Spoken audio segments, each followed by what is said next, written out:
Hello guys, dito tayo ulit ngayon sa may isang bahay namin guys eh.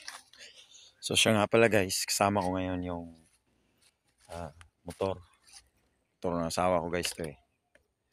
So hiniram ko guys. Papakita ko lang sa inyo yung mga features niya. So ito siya guys.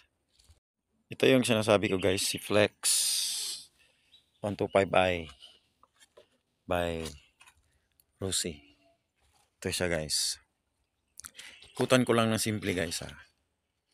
Ayan.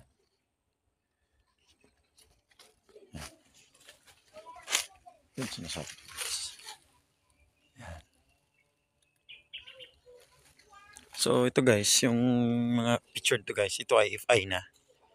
If I tsaka yung unang features niya guys, gusto ko lang ipakita ito lang yung guys, yung board panel niya. Kaya guys. Ganito. Parang araw eh. Yung ko lang guys kung klaro ba, pero digital na siya guys. Digital. Ayan. Paulitin ko. Medyo may araw kasi. Ayan. So maganda guys. Maganda yung board panel niya. Pangalawa guys, mayroon na siyang hazard. Ito ha. Ayan. Milap-milap na. Oh. Ito guys. Ayan. Mayroon na siyang hazard. So maganda. So pangalawa guys, ay pangatlo yung disc brake niya guys. Pasensya na ka guys kasi biyahe kasi kami. So maputik. Naka EBS na. Ayan. So yung MIUI tsaka yung Sporty wala ganyan guys.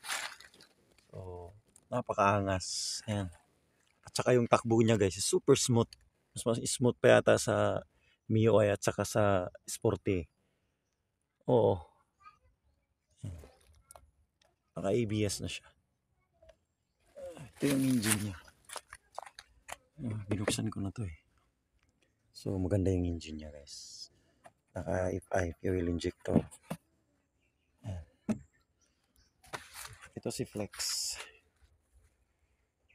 Saka yung forma guys, hindi naman maganda naman siya. Parang naka-extend yung likod na gulong.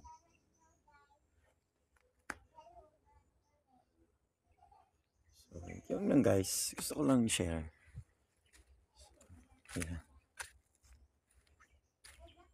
So, maganda yung forma niya. Flex 125i. So, dito na muna guys. Ride safe. See you on the road.